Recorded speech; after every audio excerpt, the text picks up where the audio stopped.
missionário. Amém? Quem crê que esse ano nós vamos viver coisas inéditas, maravilhosas, surpreendentes? Você crê? Amém? Eu creio. Agora, para viver o novo, a gente tem que medir, aprender a mensurar as coisas. Quando começa o ano, normalmente você faz planejamento do ano. Você faz isso ou não? Coloca alguns objetivos, alguns alvos de fé, algumas metas.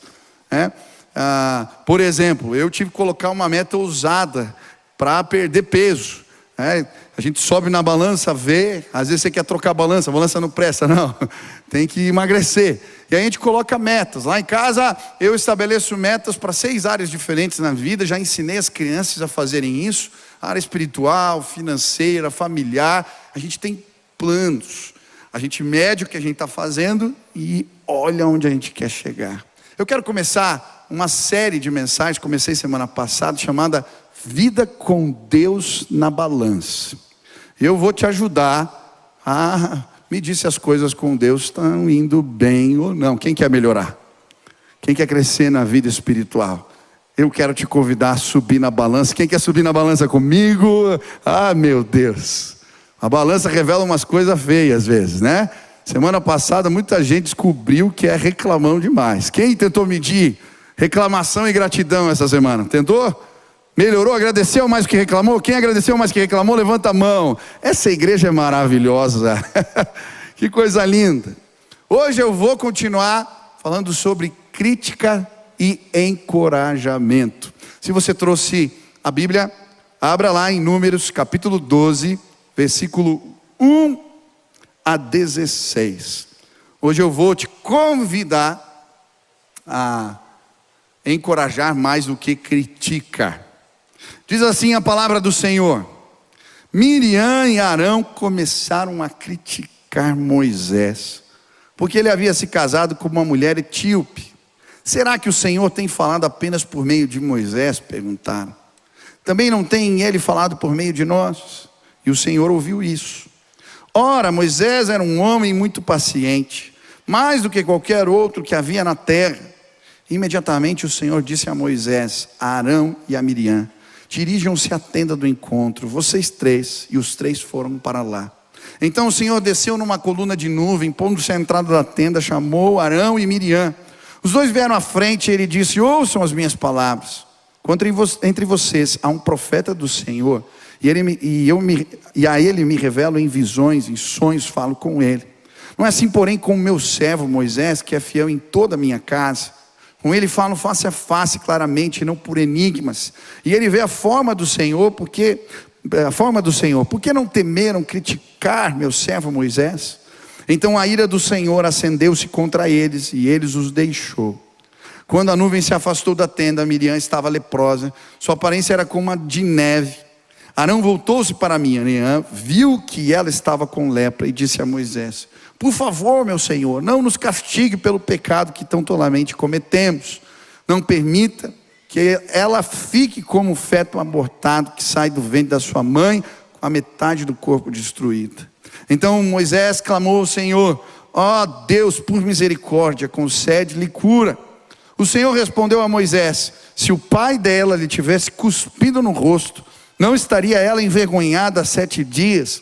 Que fique isolada, fora do acampamento, 7 dias. Depois ela poderá ser trazida de volta. Então Miriam ficou isolada 7 dias fora do acampamento, e o povo não partiu enquanto ela não foi trazida de volta. Depois disso partiram de Azarote e acamparam no deserto de Parã. Estenda suas mãos assim, em sinal de rendição total a Jesus. Repete assim comigo: Senhor Jesus, eu marquei um encontro contigo esta manhã. Eu abro meu coração para receber tudo aquilo que o Senhor tem para a minha vida. Fala comigo agora, em nome de Jesus. Amém. Amém. O livro de Números é um verdadeiro manual de liderança. Quem é líder aqui? Tá? Se você não leu o livro de Números, eu quero te desafiar a fazê-lo. Muitas pessoas acham que o livro de Números é só um emaranhado de números. Não. Nesse livro, a Bíblia vai mostrar vários conflitos que Moisés teve que enfrentar enquanto ele liderava o povo e os conduzia na direção do propósito de Deus. E o que me chama a atenção é que, à medida que a Bíblia vai mostrando essas rebeliões, essas crises, esses conflitos, ela também vai apresentar para nós comportamentos que Deus esperava do seu povo. E sabe, existem comportamentos que são certos e comportamentos errados. Existem sim posturas de vida que abrem portas e que fecham portas. Existem maneiras de encarar as coisas que atrapalham ou que abençoam. Semana passada nós aprendemos que muitos do povo de Israel não viveram o novo de Deus, não entraram na terra prometida, porque eles trocaram a gratidão pelas reclamações. E hoje eu quero mostrar para você que alguns líderes importantes da casa de Israel, do povo de Deus, também não puderam participar da herança do Senhor, do novo de Deus, porque eles trocaram o encorajamento pelas críticas. Sabe, quando eu estava pensando nessa série de mensagens, a imagem que me veio à mente foi uma balança. Sabe aquelas balanças antigas com pratos assim? Semana passada eu pedi para vocês imaginarem que um prato estava escrito gratidão e no outro prato estava escrito reclamações. E eu desafiei as pessoas aqui a medirem isso. Eu não sei que lado pende mais a balança da tua vida. Mas hoje, eu queria te desafiar a trocar os pratos. Você vai colocar agora críticas e encorajamento. Sabe, eu creio que se você encorajar mais do que criticar, as portas do novo de Deus vão se abrir para você. Quem quer encorajar mais do que critica, levante as mãos. Faça assim, em nome de Jesus, na balança da tua vida vai ter mais encorajamento. Deus vai levantar Barnabés aqui, encorajadores. Quem quer encorajar os outros? Amém? Sabe, eu fiquei pensando por que nós devemos encorajar mais do que criticar. Em primeiro lugar, nós devemos fazer isso porque a ciência, ela vai provar para nós que o encorajamento é muito mais poderoso do que a crítica. Tá? Quem estudou um pouquinho de psicologia já deve ter ouvido falar sobre um camarada chamado Skinner. Tá? O Skinner é considerado o pai da psicologia comportamental, do behaviorismo. E ele era um estudioso dos comportamentos. Inclusive, existe uma caixa, que era o experimento de Skinner, que chama caixa de Skinner. Ele colocava lá o ratinho, lá, às vezes pombos, tá? E se os animais tinham comportamento desejados, eles recebiam recompensas. Havia o estímulo positivo e o negativo. O positivo, quando ele apertava a alavanca, descia a comidinha ou a água. O negativo era o choque. Os estudos de Skinner apontaram que o estímulo positivo, ele é muito mais poderoso do que o negativo. Deixa eu te dizer uma coisa, teu marido não é um rato. Mas, experimenta encorajar ao invés de criticar, ele vai melhorar. Sabe aquela toalha que aparece sempre na cama, que você já brigou 10 mil vezes para ele arrumar o banheiro, ele não arruma? Começa a encorajar. Meu amor, você deixou o banheiro um pouco melhor essa semana. O encorajamento é mais poderoso do que as críticas. Tem uma outra pesquisa que me chamou a atenção, liderada por uma mulher chamada Kiera James, na Universidade de Binghamton, nos Estados Unidos. Ela fez uma pesquisa com crianças de 7 a 11 anos, para ver a influência das críticas no comportamento das crianças. Eu achei muito interessante o comportamento e desenvolvimento das crianças. Eles classificaram os pais por níveis de crítica parental. O que eles faziam? Perguntas para os pais das crianças e descobriram e classificaram casas que tinham muita crítica e casas que tinham pouca crítica. E aí, depois submeteram as crianças também a testes. mostravam para as crianças gravuras, e elas tinham que identificar alegria, raiva, emoções, tá? A tristeza. As crianças que eram submetidas a muita crítica, elas tinham dificuldade de ler as emoções. Por quê? Porque para se defender, tá, de alguma maneira, da dor que a crítica provocava, elas reprimiram emoções ou por vezes desligavam. O cérebro desconectava para não doer. Só que o que isso gerou? Elas tinham dificuldade agora de ler as pessoas, de ler as emoções, de ler o mundo. Elas se tornaram pouco sociáveis e muito propensas à ansiedade e depressão. Ei, preste atenção. A sua casa vai estar cheia de encorajamento e não de críticas. É muito mais poderoso encorajar o seu filho do que criticá-lo. Eu não estou dizendo que não há lugar para críticas construtivas. Não estou dizendo que não há lugar para disciplina. Eu só estou dizendo que o encorajamento é muito mais poderoso do que as críticas. É por isso que a palavra de Deus vai nos ensinar o mesmo. Em Hebreus capítulo 3, versículo 13, a Bíblia vai dizer assim: encorajem uns aos outros todos os dias. Eu lembro que um dia desses eu fiz uma dinâmica lá em casa. Nós fazemos o culto familiar, e eu estava explicando sobre esse versículo. E as crianças perguntaram para mim: pai, o que é encorajamento? E eu falei: encorajar significa dar coragem, estimular, impulsionar, motivar. Hoje nós vamos fazer um exercício prático. Nós vamos encorajar uns aos outros, fazer o que a Bíblia ensina. Então, se alguém está melhorando em alguma área aqui, a gente vai elogiar, a gente vai motivar. E aí eu comecei com o Beni, com a Nina, encorajei o Beni, a Nina e a mamãe. E aí chegou a minha vez, eles tinham que me encorajar. Eu gostei do encorajamento do Benício. O Benício falou assim: papai, depois do problema do coração, você está muito melhor. Eu falei: é mesmo, filho? O que eu melhorei? Pai, você está passando mais tempo com a gente. Você joga bola comigo, você joga ping-pong comigo, você conversa mais comigo. Pai, você está muito melhor. E aí veio a Nina: pai, depois do problema do coração, você está mais legal. Eu falei: é porque eu era chato antes? É.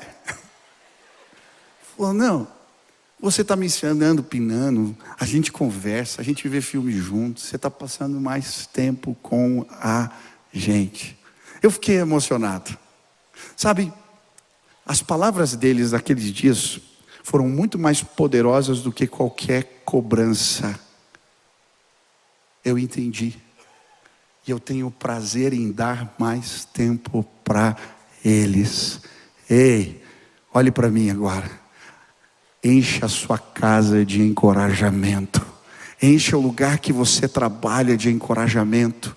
Enche o ministério onde você serve as pessoas de encorajamento. E você vai ver, elas vão chegar em lugares mais altos. Eu nunca me esqueço, eu era adolescente e nas reuniões que eu participava aqui, alguém começou a ver algo em mim. Você tem algo. Deus vai fazer algo através da sua vida. O encorajamento foi tão poderoso. Se hoje eu sou um pastor e sirvo a Deus no ministério, foi porque pessoas me encorajaram. Quem quer encorajar mais do que criticar, levante as mãos. Enquanto eu estudava esse texto, eu pude aprender algumas lições importantes em relação às críticas.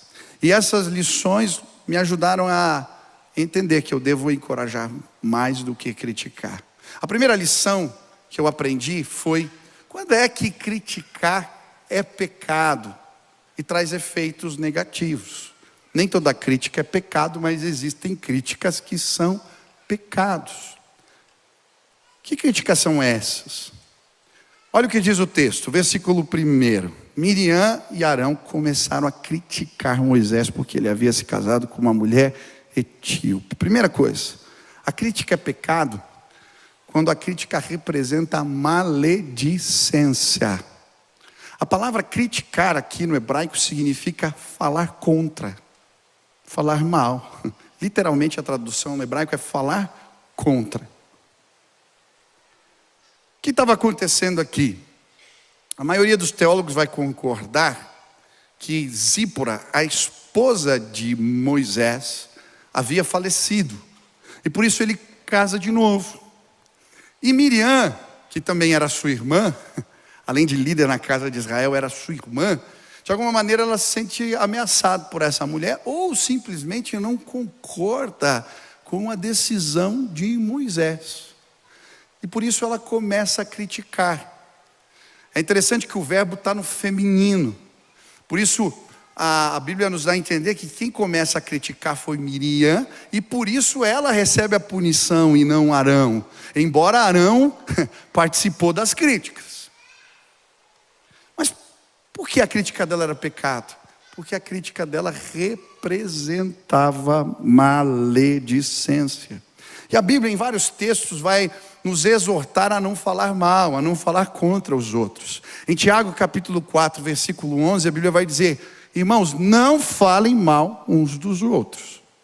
Em 1 Pedro, no capítulo 2, logo no versículo 1, ele diz assim: deixando, pois, toda malícia, todo engano, hipocrisias, invejas e toda sorte de maledicências. Observe que a palavra maledicência vem no plural, porque existem tipos diferentes de maledicência. Difamação é um tipo de maledicência, calúnia é um tipo de maledicência, fofoca é um tipo de maledicência, e todos estes são pecados. Tá, pastor, mas qual que é o problema disso? A Bíblia diz que quem fala mal dos outros demais não progride na vida. É mesmo? É. A Bíblia diz que o próprio Deus se coloca contra essa pessoa. Tem gente que tem um potencial incrível. Você já viu gente que tem um dom brilhante, que é brilhante, mas não progride na vida. Por quê? Porque critica demais. E a Bíblia diz no Salmo 101, versículo 5, que aquele que difama o seu próximo às escondidas, o Senhor diz: eu o destruirei. Que forte. Quem fica falando mal dos outros ali pelas costas, o próprio Deus impede o crescimento dessa pessoa. Ei, sabe por que você não chega num posto mais elevado no teu trabalho? Porque você é crítico demais. E o que você fala fecha portas para você. O próprio Deus, na verdade, fala assim: esse aqui eu não vou deixar crescer. Qual é o critério da palavra de Deus em relação às críticas? Presta atenção, a Bíblia diz em Efésios 4, 29, nenhuma palavra torpe saia da sua boca, mas apenas a que for útil para a edificação, conforme a necessidade dos outros. Que coisa linda. A crítica, ela tem que ter o objetivo de edificar, levantar, acrescentar. Se ela é só falar mal, fofoca, ou se o objetivo dela é derrubar, tira isso da tua vida, porque não vem de Deus, é do maligno. Eu lembro que o pai tinha um costume muito bonito lá em casa, e eu lembro com carinho, era um jargão. Ele falava assim: não edifica. Por vezes tinha os causos da igreja, sabe aquelas fofocas, aquelas coisas. Ou então eles começavam um assunto em casa, de um problema, de um irmão, de alguma coisa, e a gente que é filho está ali, ouve um pedaço da história, e a gente chegava assim: pai, mas aí o que aconteceu? E ele falava assim: não edifica. E a gente tentava, e eu sabia, depois de um tempo, se o pai tinha falado não edifica, nem adiantava tentar tirar alguma coisa dele, porque ele não ia falar. Agora, por que ele fazia isso? O meu pai e minha mãe fizeram um voto. Eles tinham muito medo que nós, como filhos, porque quem está na liderança às vezes sofre com críticas, e de irmãos da igreja. Os meus pais tinham medo que nós, ao ouvir os conflitos sem ter maturidade, passássemos a não amar a igreja. E eu dou graças a Deus porque o meu pai adotou essa postura. Hoje eu amo e amo muito, sempre amei essa igreja, amo mais, virei pastor dela, deu certo, aleluia! Sabe por que teus filhos não querem vir na igreja? Porque você fica falando mal da igreja, falando mal de pastor. Ah, mas não é daqui, é de outro lugar. Tudo bem, ele não entende. Não edifica, não fale. Traga o que é bom, o encorajamento, o que é bonito para a mesa da tua casa, e teus filhos vão amar a Deus, vão amar a igreja e vão servir. Quantos creem assim?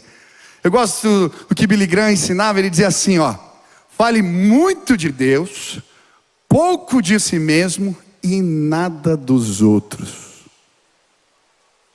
Ih, pastor, está difícil essa mensagem. Segunda lição. Quer dizer, está na primeira ainda. Crítica é pecado também quando ela envolve motivações egoístas. O que é isso? Olha só o versículo 2. Será que o Senhor tem falado apenas por meio de Moisés? Perguntaram. Também não tem ele falado por meio de nós? E o Senhor ouviu isso. Sabe, existem críticas que a origem delas tem a ver com as nossas motivações ruins. Miriam estava criticando, na verdade, porque ela estava incomodada. O que tinha acontecido no capítulo anterior? Deus tinha pegado parte da unção de Moisés e tinha repartido com outros 70 líderes. Miriam e Arão eram líderes importantes na casa de Israel. Arão era o sumo sacerdote. Miriam era a líder das mulheres. Ela liderava a adoração e era uma profetisa. Mas, de alguma maneira, ela se sentiu preterida. E então ela começa a criticar. Sabe, uma análise sincera que você tem que fazer diante das críticas que você faz? Elas têm a ver com o seu ego. De alguma maneira, o sucesso do outro. Sabe, normalmente a gente critica o sucesso daquele que vai bem na área nossa de atuação. Porque de alguma maneira a gente se sente rebaixado quando o outro cresce demais. É por isso que as pessoas criticam. De alguma maneira se sente amassado. Você está inseguro em relação ao que Deus deu para você. Cuidado. Talvez a crítica só revele que o teu ego está inchado, inflamado. Cuidado. Você já viu aquele tipo de comentário? Alguém vai bem, algo acontece. As pessoas, mas também. Eu lembro quando eu fiz o meu TCC, eu tirei 10 na prova, na banca. Quando eu terminei, e eu falei para uma pessoa saindo ali que estudava comigo, ela disse, mas também você é filho do pastor Pascoal. Eu falei, que beleza. É tão interessante porque as pessoas não conseguem se alegrar. Elas têm que diminuir. Será que as suas críticas não têm a ver com o teu ego inflamado? Pior, Miriam e Arão não eram só líderes na casa de Israel. Eles eram os irmãos de Moisés. Irmão, a Miriam era aquela que tinha corrido atrás da cestinha lá para cuidar dele. Arão era o irmão mais velho que falava por ele. Eles estavam criticando, por quê? Sabe por quê? Quando a gente está perto demais, quando é familiar, quando é querido, a gente acha que a gente tem o direito de criticar. Mas esse tipo de crítica é o que machuca mais, é o que fere mais, é o que gera mais dor no coração, porque é daqueles que a gente ama. E a Bíblia diz assim, e o Senhor ouviu. Você está falando do teu parente, do teu irmão? Deus ouve igual, irmão. Não se engane. Olha só o exemplo de Eliabe, o irmão mais velho de Davi. Lembra, Samuel foi na casa e o primeiro que o pai apresentou foi Eliabe. Mas ele não foi ungido. O menino mais novo que cuidava das ovelhas. Passa o tempo, o gigante Golias está ameaçando o povo. Jessé manda Davi lá ver o que estava acontecendo no campo de batalha, levar queijo, pão para os irmãos. Ele chega, vê as ameaças de Golias e diz, eu preciso fazer algo a respeito. E então o seu irmão o critica. Você é um presunçoso, o que você está fazendo aqui?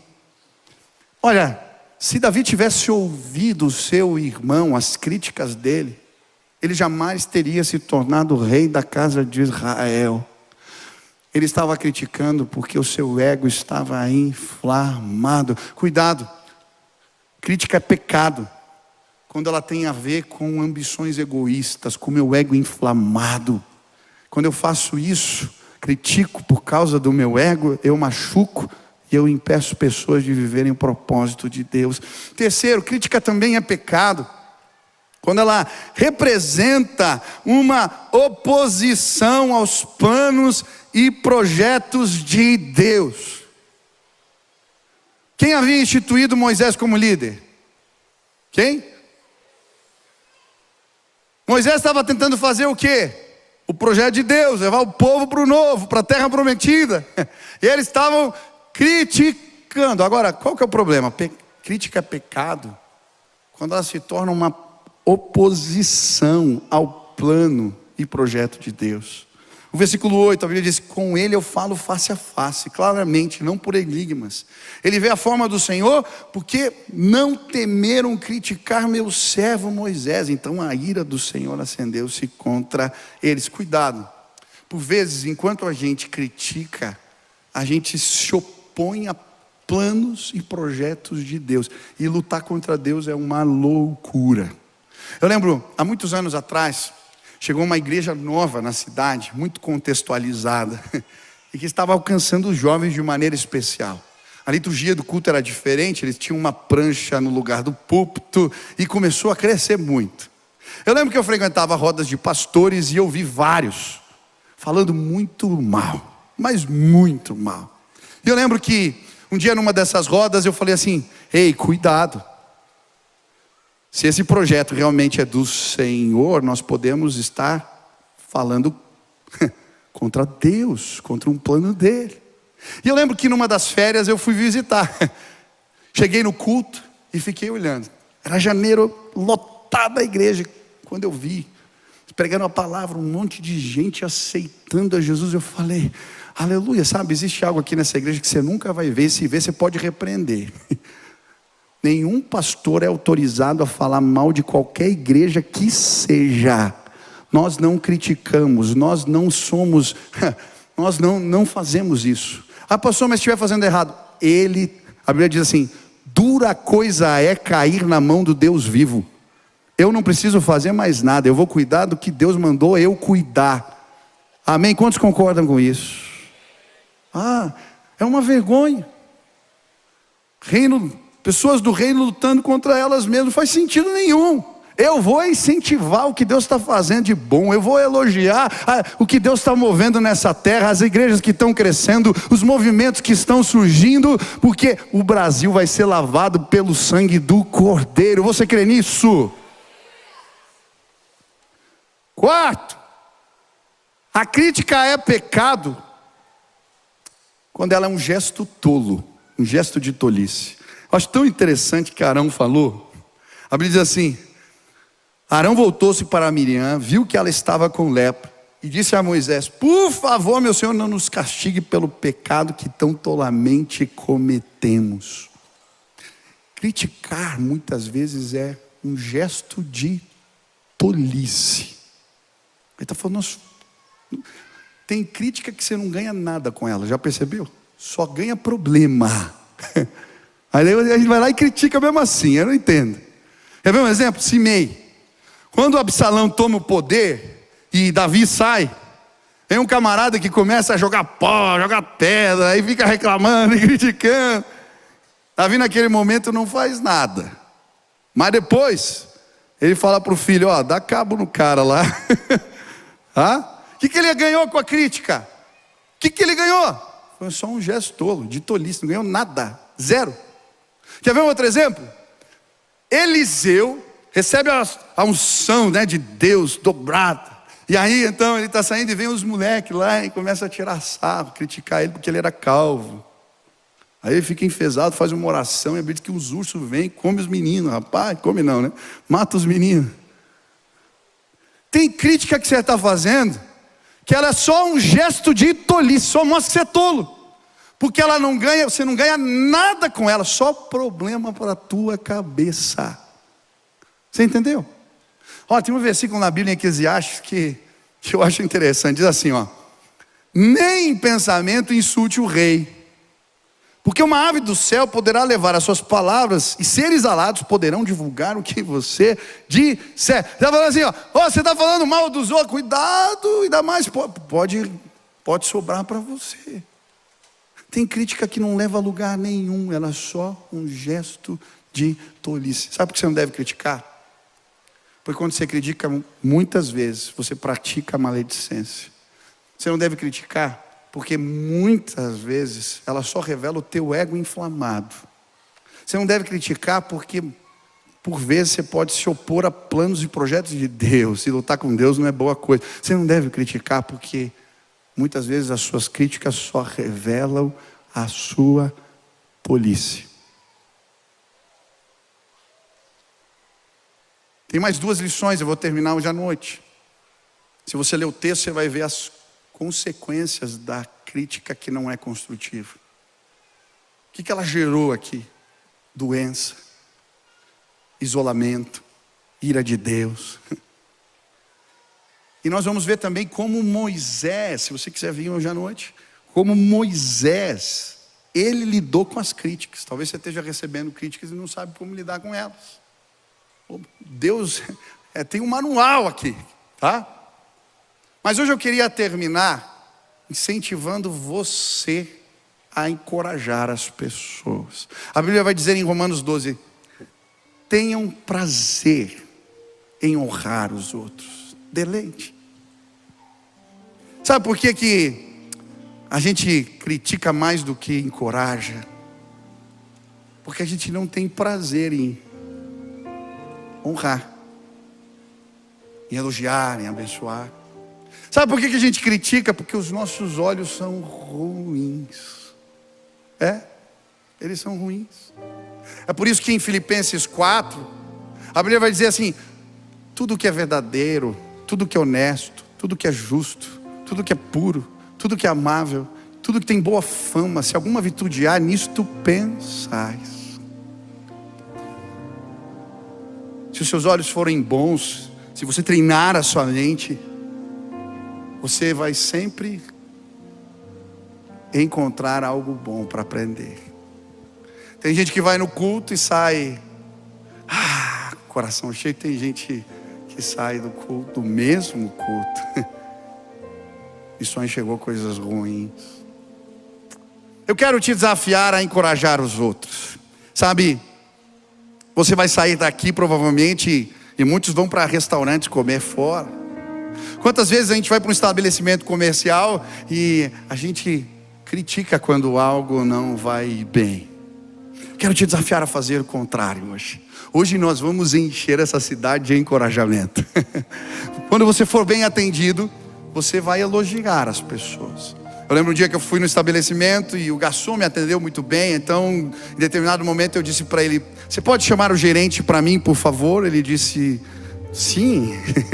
Então, quando o gerente chegou, eu falei: olha, vocês fizeram um excelente negócio quando contrataram esse rapaz. Ele me atendeu assim, com muita alegria, simpático. Ele fez tudo muito bem, ele representa bem a instituição de vocês. O cara ficou me olhando. Que gostoso encorajar as pessoas, sabe? Eu lembro também de uma vez que nós fomos para um congresso com jovens, e nós fomos numa cafeteria, e a moça do café nos atendeu bem. Tinha um cestinho assim, para o caixinha dos funcionários. E então eu falei para ela: olha, você me atendeu muito bem, nós ficamos muito felizes com o café que você serviu para nós. E eu falei para todo mundo: hoje vamos abençoar essa moça. E então todos começaram a pôr dinheiro no caixinha, começou a transbordar a cestinha, e falavam palavras de bênção para aquela menina. Eu tive o privilégio de ver ela chorando do outro lado do balcão, porque encorajar as pessoas faz bem. Ei, em nome de Jesus, na tua casa os seus filhos serão encorajados por você. Ei, em nome de Jesus, a sua esposa será encorajada. Não tem algo mais lindo que acordar de manhã e ter uma esposa do lado que te encoraja, fala: você consegue, Deus vai te usar, eu estou orando por você, você é uma bênção. Ei, encham a casa de vocês de encorajamento. Se ele pesar mais do que as críticas, o novo de Deus vai vir sobre a vida, sua vida e sobre a vida dos seus. Quantos querem experimentar isso. Amém? Então fica de pé agora assim. Faz assim com a tua mão. Isso, faz assim com a tua mão. Isso. Fecha os olhos. Pede para Deus te mostrar o que está pesando mais na tua vida agora. Crítica ou encorajamento? Talvez nos últimos tempos você se tornou crítico demais. Agora você vai pedir assim: Deus, eu quero trocar as críticas pelo encorajamento. Eu quero viver coisas novas do Senhor. Comece a orar, a pedir para Deus tratar teu coração. Se o teu ego está inflamado, se você está praticando uma maledicência, você está afastando de você pessoas que você ama. Comece agora a pedir para Deus. Pai, eu quero clamar em nome de Jesus que na balança das nossas vidas possa ter mais encorajamento do que críticas. Que nós tenhamos olhos bons, que enxergam bom, Pai, para impulsionar pessoas, com as palavras que saem da nossa boca, que elas venham para edificar, levantar, impulsionar, dar coragem, fazer as pessoas irem além. Eu te louvo porque na minha vida o Senhor colocou perto de mim encorajadores, Pai, pessoas que em momentos cruciais da minha vida, sim, me deram coragem, me deram força, me fizeram ir além. E eu quero pedir que o Senhor levante encorajadores, que eu seja um grande encorajador, que os meus irmãos sejam encorajadores, e que nas nossas casas a bênção do Senhor repouse sobre nós. Eu quero pedir, Pai, que essa semana possamos elogiar, levantar, edificar, motivar, e que o Senhor nos abençoe.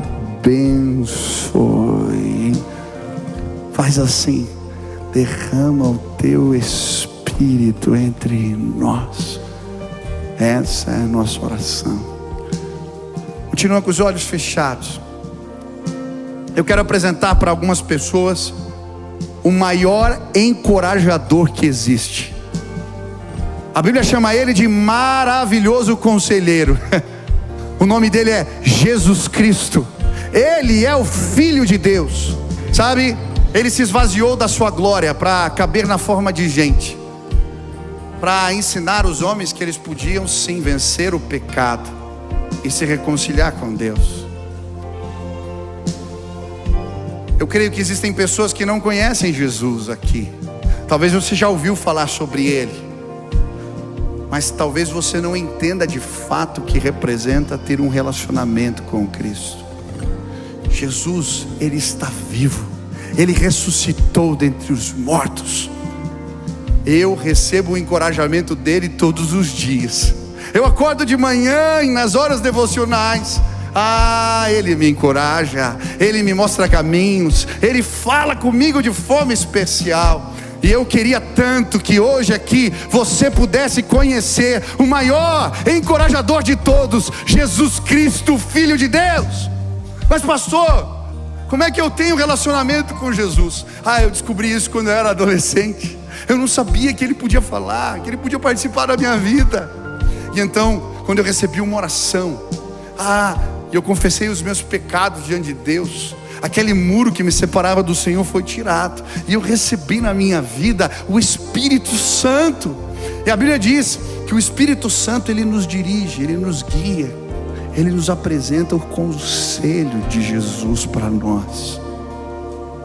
Se hoje você tomar uma decisão e se arrepender dos seus pecados, se hoje nesse lugar você disser: eu quero uma comunhão com Deus, eu quero o encorajamento de Jesus, os seus conselhos para a minha vida. Se você tomar uma decisão, se arrepender dos seus pecados, vai acontecer um milagre aqui. Você vai nascer de novo e vai ter acesso aos conselhos de Deus.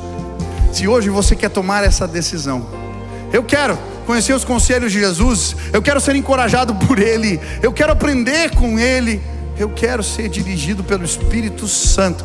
Eu quero orar por você agora. Se você quer tomar essa decisão, onde você está, levanta a mão bem alto agora, eu quero orar por você. Tem alguém aqui? Deus abençoe, Deus abençoe, Deus abençoe. Levanta a mão bem alto, quero ver aqui. Isso, Deus abençoe, Deus abençoe, Deus abençoe. Levanta a mão assim bem alto, bem alto. Deus abençoe, Deus abençoe, Deus abençoe, Deus abençoe, Deus abençoe. Tem muitas famílias, muitas pessoas com as mãos levantadas. Quero pedir, você que levantou suas mãos, os pastores vão vir aqui à frente. Isso, rapidinho, vem para cá, nós queremos fazer uma oração por você. Tá? Por que essa oração? Hoje o novo de Deus vai chegar para a sua vida. O Espírito Santo vai te visitar com poder. Vem para cá. Você que quer conhecer Jesus dessa maneira, vem para cá agora, pede licença, desce aí, vem para cá. Nós queremos orar por você agora, te abençoar. E nós vamos já encerrar nosso culto. Venha, venha, tem mais gente, Deus está chamando. Você que está lá na galeria, desce agora. Você que está lá atrás, vem com o marido. A gente vai levar o encorajamento que é Cristo para a nossa casa. Eu quero aprender com Ele. Você está com vergonha, quer ir com um amigo, pede para ele vir com você agora. Se ele levantou a mão, pede você, fala, vamos lá, eu vou junto com você. Desce agora, vem para cá. Nós vamos orar juntos. Venha, tem mais gente. Está na galeria, pode descer aqui pelo lado, ó. Nós queremos abençoar a tua vida. Hoje Jesus vai começar uma história nova. Isso, na tua vida. Vem, tem mais gente, tem mais gente. Isso, quantas pessoas estão chegando, começa a aplaudir. Elas estão tomando a melhor decisão, eu creio. Isso, venha, venha, venha, venha. Tem mais gente chegando, mais gente chegando. Aleluia, aleluia, aleluia, aleluia. Você que veio aqui à frente, vai fazer uma oração comigo breve assim, ó. Repete assim comigo, diga assim, ó. Senhor Jesus, eu entendo que sou pecador, mas hoje eu me arrependo. Eu quero te conhecer. Eu quero ser liderado pelo Senhor. Espírito Santo, vem morar em mim. Deixa eu orar por você, Pai. Sela agora, Deus, esse compromisso com o selo do Teu Espírito. Que os meus irmãos não sejam mais os mesmos, mas que eles recebam encorajamento do Espírito Santo. Que eles sejam liderados por Jesus. Faz assim, Pai. Essa é a nossa oração. Em nome de Jesus. Amém. Os pastores vão atender vocês. Quem foi abençoado hoje aqui? Amém. Glória a Deus. Nós vamos cantar esse refrão, mas antes já quero orar por você, abençoando tua vida esse domingo, teu dia. Que você possa encorajar mais do que criticar. Pai, obrigado por esse culto. Obrigado pelo que ouvimos aqui. Que essas palavras possam frutificar em nossas vidas. E que o amor de Deus, o nosso Pai, a graça de nosso Senhor Jesus Cristo e as consolações do Teu Espírito repousem sobre cada um de nós, em nome de Jesus. Amém. Deus abençoe sua vida. Vamos cantar, celebre, exalte. Um domingo maravilhoso para você.